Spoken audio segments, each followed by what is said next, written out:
लेकिन एक और इंटरेस्टिंग चीज जो आपको देखने को मिलेगी, मैं थोड़ा किनारे हो जाता हूँ, वो है ये देखिए डायग्राम, मैप।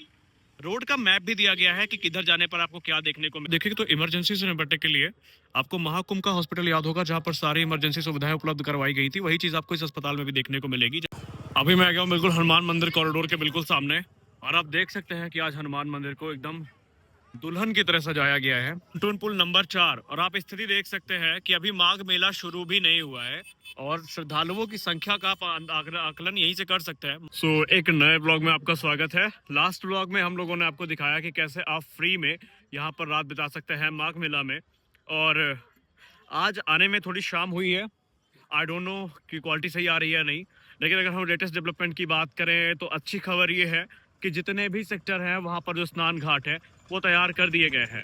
और आप अगर सामने देखेंगे तो कल्पवासियों का जो आगमन है वो भी शुरू हो चुका है, और हर सेक्टर में जो कल्पवासी हैं वो लगातार आते जा रहे हैं, और यहाँ पर तांता लगा हुआ है कल्पवासियों का।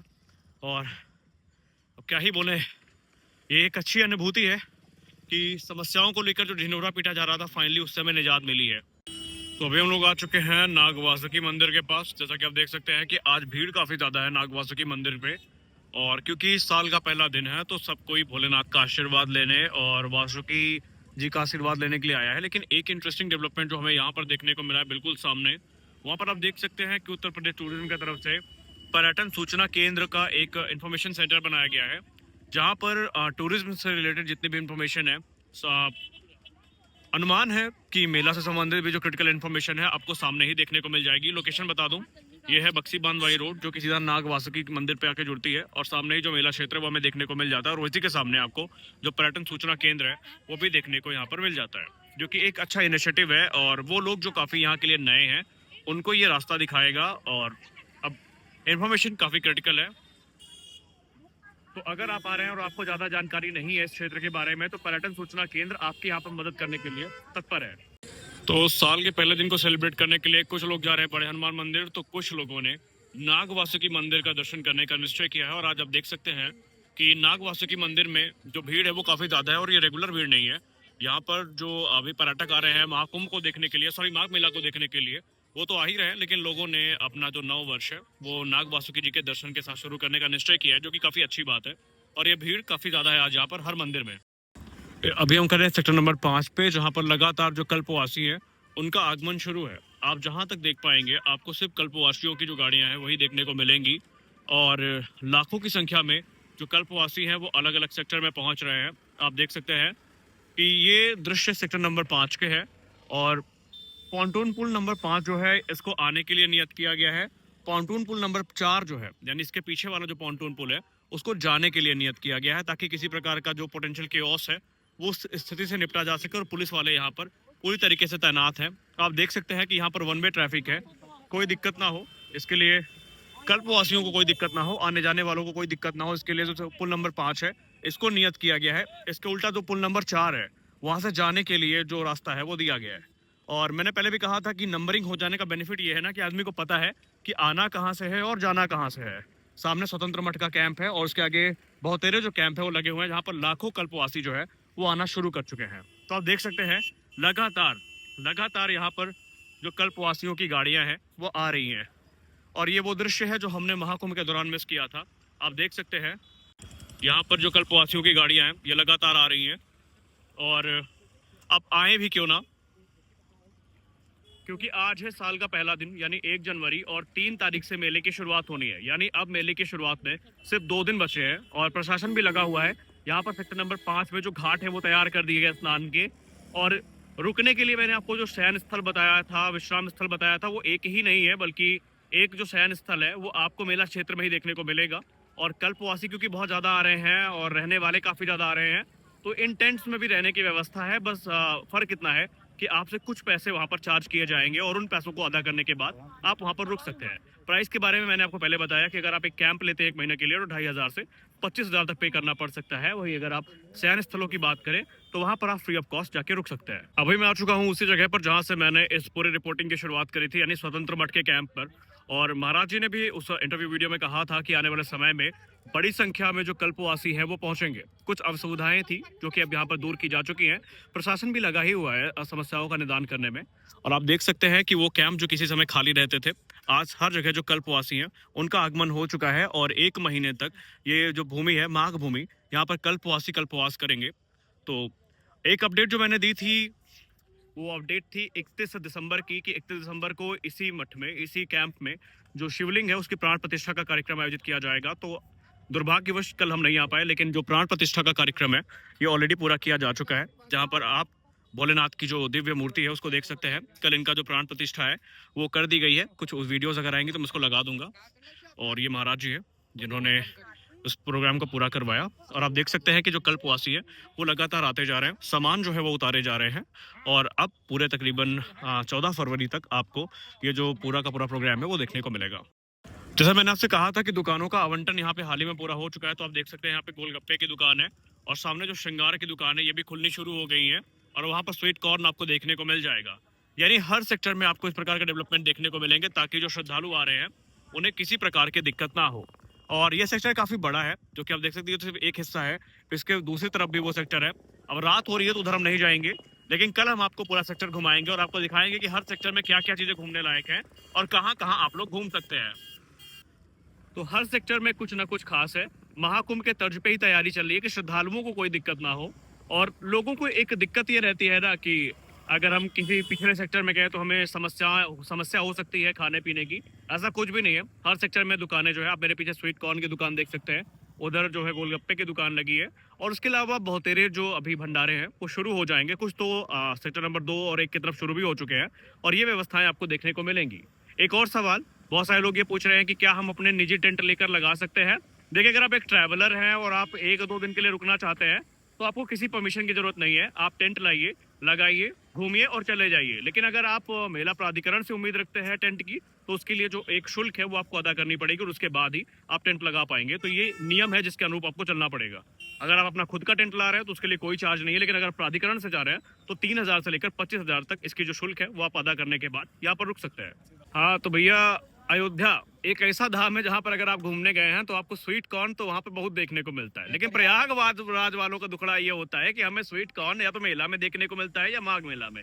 तो अभी हमें एक भाई मिले हैं। भैया नाम क्या है आपका? राहुल। राहुल भैया, कब से लगा रहे हैं दुकान? ये हमें हो गया 2 दिन।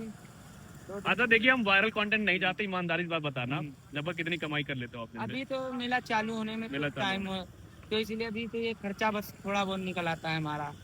अच्छा, इसके लिए क्या परमिशन लेनी पड़ती है क्या? नहीं, परमिशन नहीं, कुछ नहीं लेना पड़ता है। नहीं, बहुत सारे लोग अरे वो तो बता देना कि भीड़ के कारण भगाना पड़ता है, इसलिए वो सही है। क्या कर सकते हैं। मतलब भाई ने एक आपको आइडिया भी दे दिया है। यानी ठेलिया देख रहे हैं भाई, इनसे कोई पर्ची मांगने आएगा क्या है? भाई को दुकान सरकार नहीं है साहब, हम जा रहे हैं, उनका पर्ची से मतलब ना। हम तो ठेला छोड़ के ही चले जाएंगे लोग। तो आप हर यही सेक्टर में रहेंगे, घूमते रहेंगे? यही घूमने वाला यही सिर्फ लगता है, यही लगता है घूमने वाला हमारा काम है। तो भाई सेक्टर नंबर 5 में अगर स्वीट कॉर्न खाना है तो बिल्कुल पॉन्टून पुल नंबर 5 के सामने भाई अभी है। अब पता नहीं कल रहे ना रहे, लेकिन रहेंगे आसे पास। प्राइस क्या है इसका? 50 का है, 30 का है, 40 का है प्राइस। मतलब भैया अयोध्या वाला रेट आपको यहाँ मिल जाएगा और एंजॉय कर सकते हैं। तो अभी मैं आ चुका हूँ गंगोली शिवाला मार्ग पर, जो कि पॉन्टून पुल नंबर 4 के बिल्कुल सामने है। और मैंने भी कहा कि मेला आए और उसके साथ जो भंडारे हैं वो ना आए, ऐसा नहीं हो सकता। और माघ मेला हो चाहे कुंभ मेला हो, यहाँ पर मेला क्षेत्र में कोई भूखा नहीं सोता। और यही चीज हमको गंगोली शिवाला मार्ग पे देखने को मिली है। आप बिल्कुल सामने देखिए, यहाँ पर जो प्रसाद वितरण है वो लगातार जारी है और यहाँ पर खाने वाले जो लोग हैं वो भी उपस्थित है। यानी जो मैंने कहा कि इस क्षेत्र में शायद ही कोई भूखा सो पाता होगा, और उसका एक प्रत्यक्ष उदाहरण आपके सामने है। अगर हम मठ की बात करें तो मठ मछली बंदर लिखा हुआ है वहां पर, और उसी के नीचे गंगोली शिवालय मार्ग के बिल्कुल सामने आप देख सकते हैं कि यहाँ पर जो अन्न वितरण है, या यूं कह ले भंडारा वितरण है, वो लगातार जारी है। तो जब भी बात कुंभ मेला या माघ मेला की होती है तो वहाँ पर बाय डिफॉल्ट एक जो हमारे मन में ख्याल आता है वो ये है कि इस मेले की जो स्केल है वो बहुत बड़ी है। अब इतने बड़े मेले में अलग अलग सेक्टर बसाए जाते हैं। इस बार मेले में टोटल 7 सेक्टर है, लेकिन जो पहली बार आ रहा है उसके लिए नेविगेट करना अपने आप में एक बहुत बड़ा चैलेंज होता है। भले ही मैप दे दिया गया हो, भले ही इसके बारे में बता दिया गया हो, लेकिन फिर भी हर आदमी उतना गौर नहीं कर पाता।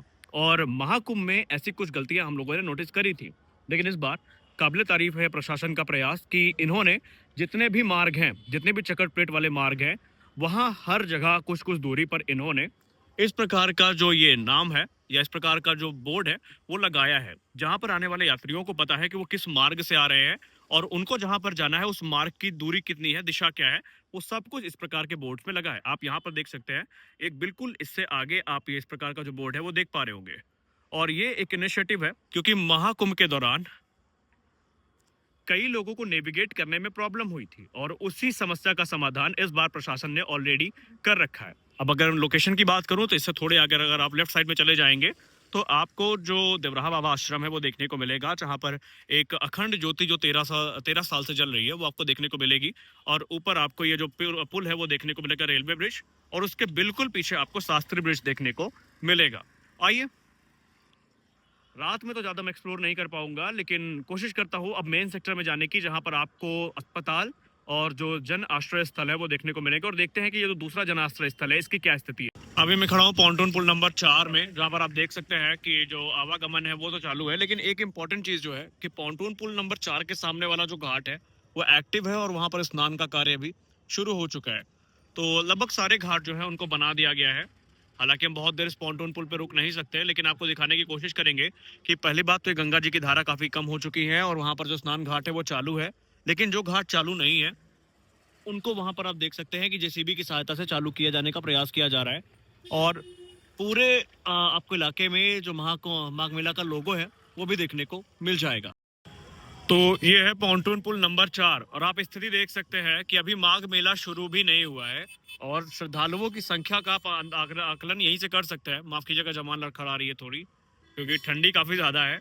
और अभी से यहाँ पर जो जाम है वो लगने की स्थिति आ गई है और जाम लगे भी हुए हैं क्योंकि जो वाहन है। लेकिन एक चीज और अच्छी है कि सिस्टमेटिक वे में अभी तक काम चल रहा है। और एक चीज जो मैं अभी वहां पर आपको दिखा नहीं पाया, आप देख सकते हैं कि महाकुंभ का जो लोगो है वो इन फ्लैग्स में आपको देखने को मिल जाएगा पूरे के पूरे पॉन्टून पुलों में।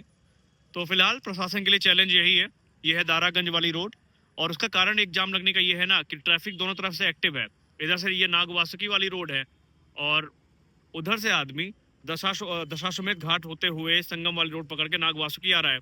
तो जो आदमी उधर से नागवासुकी आ रहा है और जो आदमी नागवासुकी से संगम जा रहा है वो यहीं पे कोलाइड करते हैं आपस में, और उसी के चक्कर में आप देख सकते हैं कि जो जाम है वो लग जाता है। और ये जाम तो अभी शुरुआत है, आपको थोड़ा माघ मेला शुरू होने दीजिए। प्रशासन के भी यहाँ पसीने छूट जाते हैं चीज़ों को मैनेज करने में, भाई वो भी इंसान है, उनसे भी जितना हो पाता है वो करते हैं।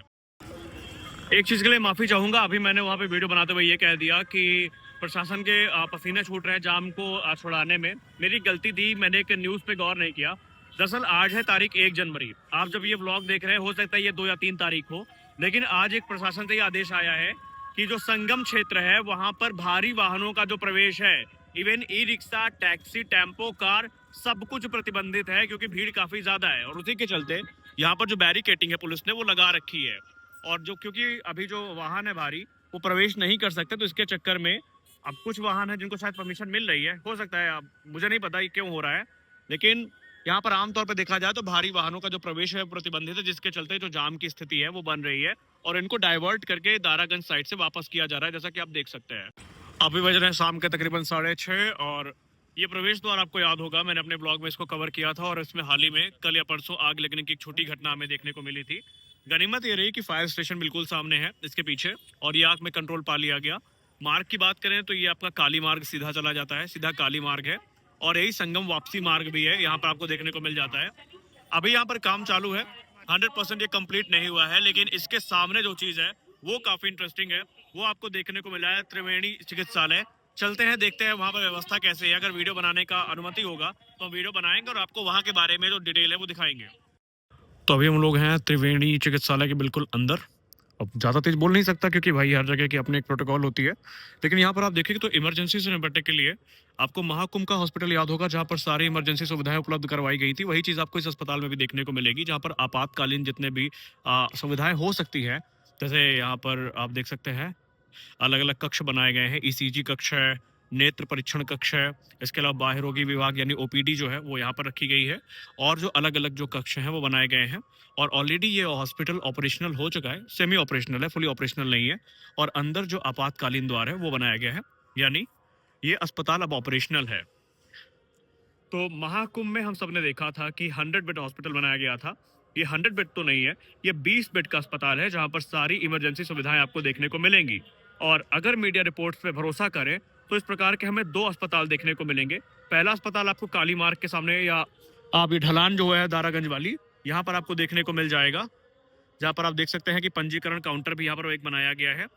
ये पंजीकरण काउंटर है, ये है प्रवेश द्वार।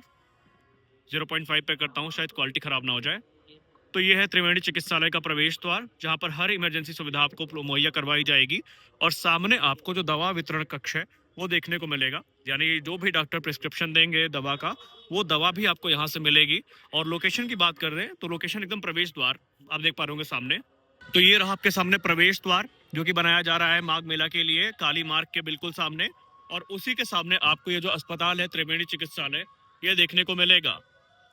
प्रयास यहाँ पर एकदम क्लियर है कि जो श्रद्धालु आ रहे हैं उन्हें किसी भी क्योटिक सिचुएशन से निकाला जाए, और कोई भी अगर आपात स्थिति बनती है तो उन्हें तत्काल जो मेडिकल फैसिलिटी है वो मुहैया करवाई जाए। और इस प्रकार के 2 अस्पताल यहाँ पर तैयार किए जाने हैं टोटल। अभी मैं आ गया हूँ बिल्कुल हनुमान मंदिर कॉरिडोर के बिल्कुल सामने, और आप देख सकते हैं कि आज हनुमान मंदिर को एकदम दुल्हन की तरह सजाया गया है। हालांकि श्रद्धालुओं की भीड़ काफी ज्यादा है, और आज रिकॉर्ड तोड़ भीड़ जो है वो हनुमान मंदिर कॉरिडोर में आई है, हनुमान मंदिर के दर्शन करने के लिए आई है। और इससे ज्यादा भीड़ कल थी, क्योंकि कल साल का अंतिम दिन था और आज साल का पहला दिन है। लेकिन अंदर चलते हैं और देखते हैं कि क्या क्या हमें देखने को मिल सकता है।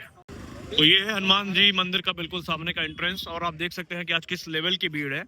और श्रद्धालु अपने साल की शुरुआत जो है बजरंगबली के दर्शन के साथ करने के आए हैं। और ऑलरेडी आप भीड़ देख सकते हैं कि कितनी ज्यादा है, फिर चाहे वो एंट्री पॉइंट हो या एग्जिट पॉइंट हो। और सामने एक जन आश्रय स्थल और बनाया गया है, आइए आपको वहां पर दिखाते हैं। इससे पहले जो जन आश्रय स्थल हमने आपको दिखाया था वो था सेक्टर नंबर 3 परेड ग्राउंड में, लेकिन पीछे हनुमान मंदिर कॉरिडोर है, हनुमान जी का मंदिर, और उसके बिल्कुल ठीक सामने एक जन आश्रय स्थल बनाया गया है। उसकी लोकेशन ये रही। वीडियो क्वालिटी के लिए क्षमा प्रार्थी हूँ, क्योंकि फॉग है और रात में उतनी अच्छी वीडियो आएगी नहीं। लेकिन ये एक जन आश्रय स्थल जो है ये बनाया गया है किला के एकदम सामने, और बिल्कुल इसके पीछे जो हनुमान मंदिर कॉरिडोर है वो आपको देखने को मिल जाता है। और यहाँ पर जन आश्रय स्थल है वो बनाया गया है। अब जहाँ तक पता है कि तकरीबन 100 रुपये पर नाइट के हिसाब से यहाँ पर लिया जाता है। आइए देखते हैं अंदर। लोकेशन के बारे में बात करें तो इसको नेविगेट करना बहुत आसान है। बिल्कुल ठीक सामने आपको हनुमान मंदिर का एंट्री पॉइंट, आपको एंट्री गेट देखने को मिलेगा, और एंट्री गेट से तकरीबन 50 मीटर आगे ही सेक्टर नंबर 1 पर जो जन आश्रय स्थल है वो देखने को मिल जाएगा, जो कि 3 जनवरी से 15 फरवरी तक चालू रहेगा। और ये प्रयागराज मेला प्राधिकरण की तरफ से व्यवस्था की गई है। तो ये है जन आश्रय स्थल। सेक्टर नंबर 3 में भी आपको ये देखने को मिलता है, जहाँ पर आपको फोल्डिंग बेडशीट और जो ब्लैंकेट है उसकी सुविधा। यहाँ पर ब्लैंकेट तो नहीं दिख रहा है, लेकिन सेक्टर नंबर 3 में ब्लैंकेट भी था। लेकिन फिर भी ये एक पूरी फैसिलिटी बनाई गई है, और ऐसी फैसिलिटी आपको सेक्टर नंबर 3 में देखने को मिलती है। और इसकी लोकेशन बिल्कुल हनुमान मंदिर के एकदम सामने है, यानी मेला प्राधिकरण ने यहाँ पर 2 जन आश्रय स्थल फिलहाल तो बना दिए हैं। सेक्टर नंबर 3 में जो हमने देखा वहाँ पर बेडशीट भी थी, फोल्डिंग तो थी ही, लेकिन उसके साथ ब्लैंकेट की जो सुविधा थी वो भी दी गई थी। लेकिन ब्लैंकेट यहाँ पर मिसिंग है, हो सकता है बाद में आ जाए। लेकिन आप देख सकते हैं कि ये काफ़ी लोगों को एकोमोडेट कर सकता है, और यहाँ पर श्रद्धालु आकर रात बिता सकते हैं। चार्जेस शायद अभी यहाँ पर, वहाँ तो फ्री था, यहाँ का पता नहीं। भैया यहाँ पर कितना ले रहे हैं आप लोगों से अभी? अभी कोई मतलब अभी ये फ्री है, लेकिन आने वाले पीक डेज में शायद 100 से 200 रुपये ये ले सकते हैं।